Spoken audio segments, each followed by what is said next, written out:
हाँ तो दोस्तों, इस वीडियो के अंदर हम मैप माई इंडिया के आईपीओ के बारे में बात करेंगे और जानेंगे कि इस आईपीओ के अंदर आपको कितना लिस्टिंग गेन मिल सकता है, और अगर आपको इस आईपीओ में अलॉटमेंट मिलता है तो क्या आपको इसे लॉन्ग टर्म के लिए होल्ड करना चाहिए या नहीं। चलिए शुरू करते हैं। देखिए, सबसे पहले हम ये जानेंगे कि ये कंपनी काम क्या करती है। देखिए, ये जो कंपनी है ये एडवांस डिजिटल मैप ये कंपनी प्रोवाइड करवाती है। उसके अलावा जो सॉफ्टवेयर सर्विसेज होती है वो भी ये कंपनी प्रोवाइड करवाने का काम करती है। देखिए, अगर हम देखेंगे तो कंपनी के तीन मेन काम है। सबसे पहला काम है जो वो ये है कि डिजिटल मैप ये कंपनी प्रोवाइड करवाती है एज अ सर्विस। फिर उसके अलावा कंपनी सॉफ्टवेयर सर्विसेज प्रोवाइड करवाती है, और एट दी एंड प्लेटफॉर्म, यानी कि एक प्लेटफॉर्म कंपनीज के लिए ये कंपनी प्रोवाइड करवाती है। तो तीन मेन काम कंपनी के यहाँ पे हैं।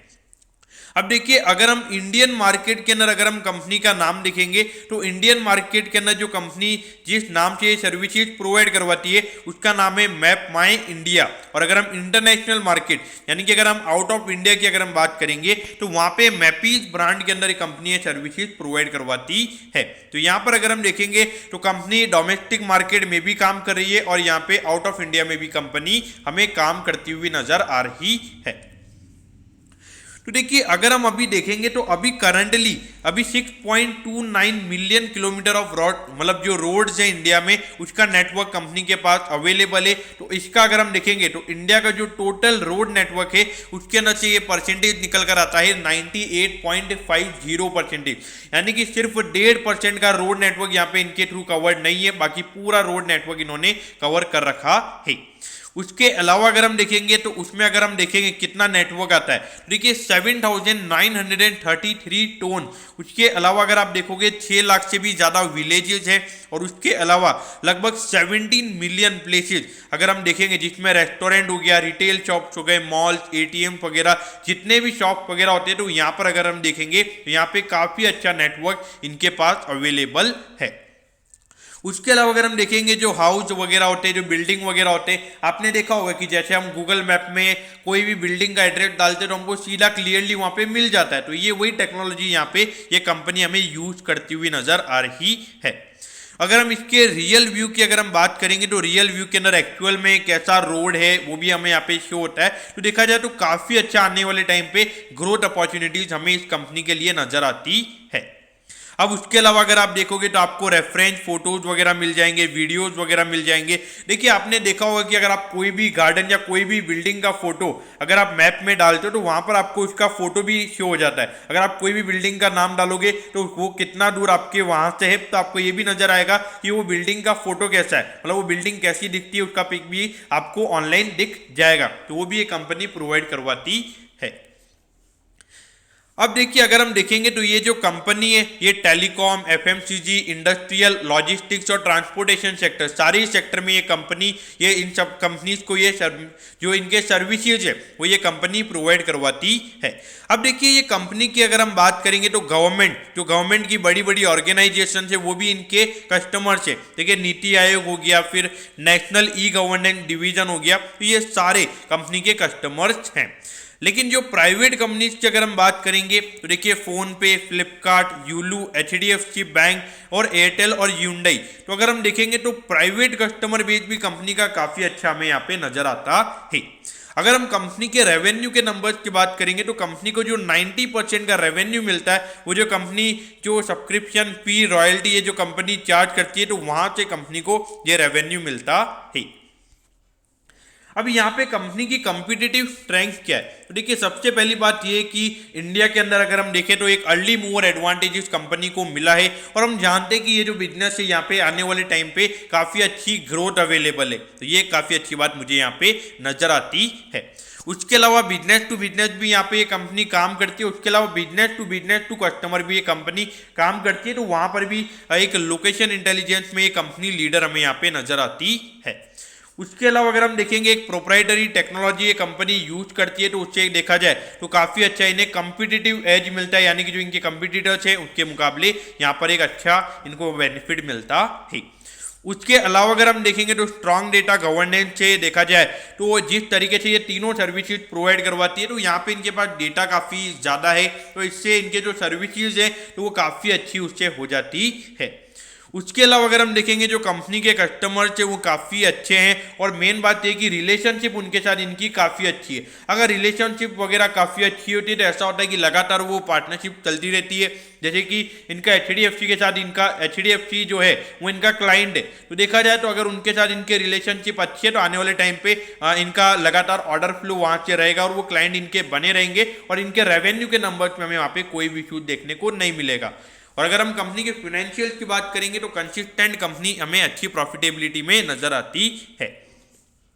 अब यहाँ पर एक जो ऑब्जेक्टिव हमें यहाँ पे कंपनी का नजर आता है वो ये है कि उन्होंने यहाँ पे लिस्टिंग का बेनिफिट उठाना है, और पूरा यहाँ पे जो IPO का साइज है वो पूरा ऑफर फॉर सेल है। यहाँ पर प्रमोटर्स के पास पूरा पैसा जाने वाला है, एक भी पैसा यहाँ पे कंपनी के पास नहीं जाएगा। कंपनी की ग्रोथ के लिए यहाँ पे एक भी फंड यूज नहीं होने वाला है। अब अगर हम यहाँ पे कंपनी के रेवेन्यू के नंबर्स की अगर हम बात करेंगे फाइनेंशियल्स की, तो देखिए भले ही यहाँ पे रेवेन्यू के नंबर्स कम थे, लेकिन जो प्रॉफिटेबिलिटी थी वो भी यहाँ पे कंपनी की काफ़ी बुरी तरीके से गिरी थी। तो यहाँ पे 1920 की अगर हम देखेंगे तो इतना अच्छा ये ईयर नहीं रहा है, लेकिन 2021 वाला ईयर की अगर हम बात करेंगे तो यहाँ पे 192 करोड़ के कंपनी के टोटल रेवेन्यू के नंबर्स हैं। लेकिन देखिए मेरे ख्याल से ये जो रेवेन्यू के नंबर है इसमें इतनी अच्छी ग्रोथ हमें देखने को नहीं मिली है, क्योंकि जो कंपनी की अदर इनकम होती है वहां पर अराउंड 25 करोड़ की हमें ग्रोथ देखने को मिली थी। तो देखिए अदर इनकम एक टेम्पररी इनकम होती है, तो देखा जाए तो ऑल ओवर इस ईयर में भी हमें एक पर्टिकुलरली जो नॉर्मल जो रेवेन्यू कंपनी का होता है उसमें 3 से 4 करोड़ की ग्रोथ हमें देखने को मिली है। तो ये जो नेट इनकम है 59 करोड़ का, इसमें जो 25 करोड़ का जो हमें नेट इनकम बढ़ता हुआ नजर आया है वो है particularly other income. Other income यानी कि जो कंपनी ने अलग इन्वेस्टमेंट वगैरह किए होते हैं तो वहां से जो कंपनी को इनकम होती है वो अदर इनकम में आता है। लेकिन अगर हम वो 25 करोड़ को हटा भी देते तो उसके बाद भी लगभग अगर हम देखेंगे 34 करोड़ का प्रॉफिट होता है।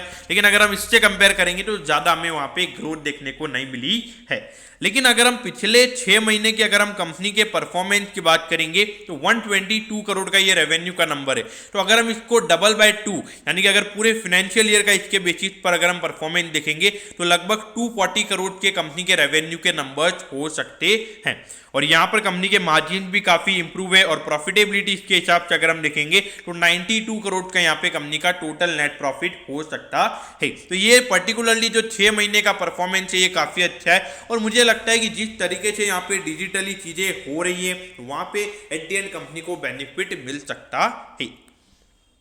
और देखिए मेन बात यह कि company debt free, on debt company के ऊपर कोई भी लोन हमें नजर नहीं आता है, तो वो भी हमें यहाँ पे काफ़ी अच्छा नजर आता है।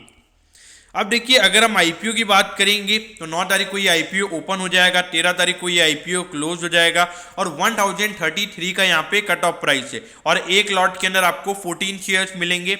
अगर इश्यू साइज की बात करेंगे तो 1039 करोड़ का यहाँ पे इश्यू साइज है, पूरा ऑफर फॉर सेल है। तो देखिए भले ही ऑफर फॉर सेल है लेकिन मेरे ख्याल से इससे नेगेटिव वे में नहीं लेना चाहिए, क्योंकि देखिए कंपनी अगर हम देखेंगे तो फ्रेश इशू यहाँ पे कंपनी क्यों नहीं ला रही है। तो देखिए अगर फ्रेश इशू कंपनी लेकर आएगी तो जो कंपनी का अर्निंग पर शेयर होगा वो कम हो जाएगा, और देखिए फ्रेश इशू लाने की कंपनी को जरूरत ही नहीं है। कंपनी डेट फ्री, और डेट फ्री अगर कंपनी है तो वो लाके क्या करेगी, उनको इजीली अगर देखा जाए तो अच्छा मार्केट उनके पास ऑलरेडी अवेलेबल है। अगर हम यहाँ पे बात करेंगे रिटेल कोटा की, तो रिटेल कोटा में यहाँ पे 35% का रिटेल कोटा यहाँ पर अलॉटेड है, यानी कि अगर हम रिटेल शेयर्स की अगर हम बात करेंगे तो लगभग 350 करोड़ के शेयर्स यहाँ पे रिटेल के लिए अलॉटेड है, मतलब उनके लिए ऑफर किए जा रहे हैं।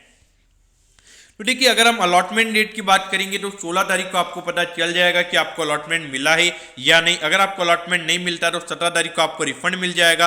अगर अलॉटमेंट मिलता है तो 20 दिसंबर को आपके डीमैट अकाउंट में शेयर ट्रांसफर हो जाएंगे, और 21 दिसंबर को ये IPO लिस्ट हो जाएगा। अब देखिए यहाँ पर अगर हम देखेंगे तो मिनिमम आपको यहाँ पे एक लॉट अप्लाई करने के लिए 14,462 रुपीज़ लगेंगे, और मैक्सिमम अगर आपको 13 लॉट के लिए अप्लाई कर सकते हो आप रिटेल कैटेगरी के अंदर, जिसमें 1,88,006 रुपीज़ लगेंगे। लेकिन अगर आपको 2 लाख से ऊपर की एप्लीकेशन अगर आपको लगानी है तो आप HNI कोटा में एप्लीकेशन लगा सकते हैं। देखिए यहाँ पर अगर हम देखेंगे तो कंपनी के वैल्यूएशंस के बारे में अगर हम देखेंगे तो अभी जो कंपनी की अर्निंग्स है वो काफ़ी अच्छे तरीके से इंप्रूव हो रही है। खास करके जो पहले 6 महीने का परफॉर्मेंस है वो हमें काफ़ी अच्छा नजर आता है। तो 2021 के हिसाब से अगर हम देखेंगे तो लगभग 70.46 का कंपनी का PE रेशियो आता है। तो देखिए ये जो पी रेशियो का नंबर ये आने वाले टाइम पे कम हो जाएगा, क्योंकि 6 महीने का जो परफॉर्मेंस है देखा जाए तो अराउंड 30% की ग्रोथ हमें वहाँ पे देखने को मिल सकती है। तो ये नंबर मेरे ख्याल से पी रेशियो का नंबर मेरे ख्याल से अच्छा है, ज़्यादा ओवर वैल्यूड नहीं है ऐसा मैं बोलूँगा। अगर रिटर्न ऑन नेट वर्थ की अगर हम बात करेंगे तो यहाँ पे 17% का यहाँ पे रिटर्न ऑन इक्विटी है। तो रिटर्न ऑन इक्विटी का नंबर मेरे ख्याल से अच्छा है, और जो रिटर्न ऑन कैपिटल एम्प्लॉयड का नंबर है ये 110% है। ये मुझे लगता है यहाँ पे जो ऑपरेटिंग प्रॉफिट के नंबर्स है उसकी वजह से थोड़े इश्यूज रह सकते हैं, या फिर यहाँ पे जो आईपीओ सेंट्रल से जो हमने डेटा लिया है तो वहाँ से थोड़ा ये मेरे ख्याल से मिस करेक्शन हो सकता है। लेकिन जो EBITDA का परसेंटेज है, यानी कि जो ऑपरेटिंग प्रॉफिट के यहाँ पे जो परसेंटेज की अगर हम बात करेंगे तो ये नंबर 35% पे, तो ये नंबर काफ़ी अच्छा है, क्योंकि ये EBITDA का परसेंट मार्केट को काफ़ी अच्छा लग सकता है। देखिए डेट कंपनी का नी के बराबर है 0.002, नी के बराबर कंपनी का डेट है, ऑलमोस्ट ये कंपनी डेट फ्री है। अगर हम नेट एसेट वैल्यू की बात करेंगे तो 90.77 का यहाँ पे नेट एसेट वैल्यू है। यहाँ पर अगर हम देखेंगे तो लगभग 10 से 11 टाइम्स का यहाँ पे ये वैल्यूएशन निकल कर आता है। तो वैल्यूएशन पॉइंट ऑफ व्यू से मुझे यहाँ पे कोई इश्यूज नजर नहीं आते, और आने वाले टाइम पे फिनोमिनल ग्रोथ ये कंपनी दिखा सकती है। तो देखिए दोस्तों, मेरे ख्याल से अगर आपको लिस्टिंग गेन के लिए यहाँ पर अगर अप्लाई करना चाहिए तो मेरे ख्याल से डेफिनेटली आपने अप्लाई करना चाहिए, क्योंकि अभी जो करंटली ग्रे मार्केट प्रीमियम है वो लगभग 50% का यहाँ पे आ रहा है, यानी कि 7,500 रुपये के लगभग आपको लिस्टिंग पे मिल सकते हैं। उसके अलावा अगर हम long term point of view से अगर हम बात करेंगे, देखिए long term point of view से भी मेरे ख्याल से कोई पीयर इनका लिस्टेड नहीं है, तो वहाँ पे डेफिनेटली एक प्रीमियम वैल्यूएशन इन्हें मिलने वाला है। और अगर एक फिनोमिनल ग्रोथ ये कंपनी दिखाती है तो वहाँ पे मार्केट का ये जो 70 का पी रेशियो ये 150 से 200 का भी हो सकता है। तो इसीलिए मेरे ख्याल से लॉन्ग टर्म के लिए भी अप्लाई कीजिए, और अगर आपको लिस्टिंग इन के लिए भी अगर आपको अप्लाई करना है तो मेरे ख्याल से डेफिनेटली आपको यहाँ पे अप्लाई करना चाहिए। दोस्तों मैं होप करता हूँ कि मैप माई इंडिया के आईपीओ के बारे में आपको सब कुछ पता चल गया होगा। अगर आपकी कोई भी क्वेरीज है तो आप कमेंट कीजिए, मैं जरूर आपके कमेंट पर रिप्लाई करूंगा। ओके दोस्तों, thank you, have a nice day.